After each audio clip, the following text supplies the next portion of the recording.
This is it. It's not a film till it's edited. You have control over a multi-million-dollar product. I'm sitting here and they spend $150 million on a film. This is where the film is made. You have to see each thing as a scene, and you build a scene and do the best you can with each scene. And then when it melds together, that's when you get the full force. There is just a pacing that is so emotional for me, so profoundly, deeply felt. Mike Kahn's choices of how long to let the characters look at each other and study each other and think about how they're feeling. That was all done in the editing room.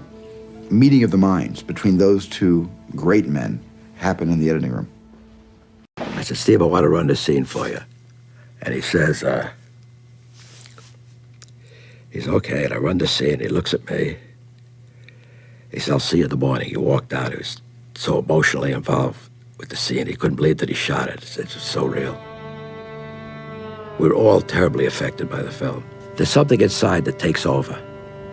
When it's very emotional, when there are problems in people's lives, something emotional takes over that's beyond your conscious mind. It was the same thing, and I realized that editing features, it had nothing to do with knowledge. It had to do with how you feel about something. You try to make something work, and intuitively you feel something. And I had to learn to come in contact with that, because everybody talks about what they did, this, that. A lot of the other editors, they're really, really good at speaking. Well, with Steven, certainly, I cut for him. I edit for him, and he makes his adjustments, and I do it. He shows it to some trusted people. That's what's great about Steven. If he has a feeling that something works, he goes with his feeling. You got to have a strong argument to get him away from that. And he always says, he and George, they say they shoot for the editing room. Steve was looking for somebody, and I went into his office, and I met him.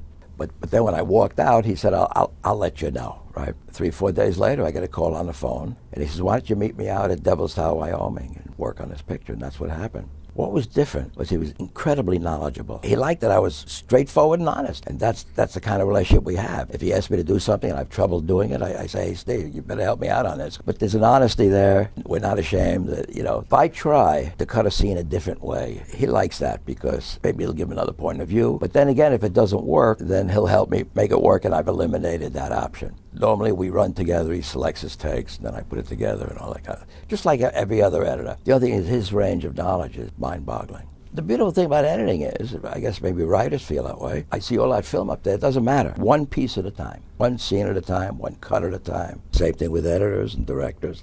There's something in there that allows you to say, this feels right, this is good. They would react this way.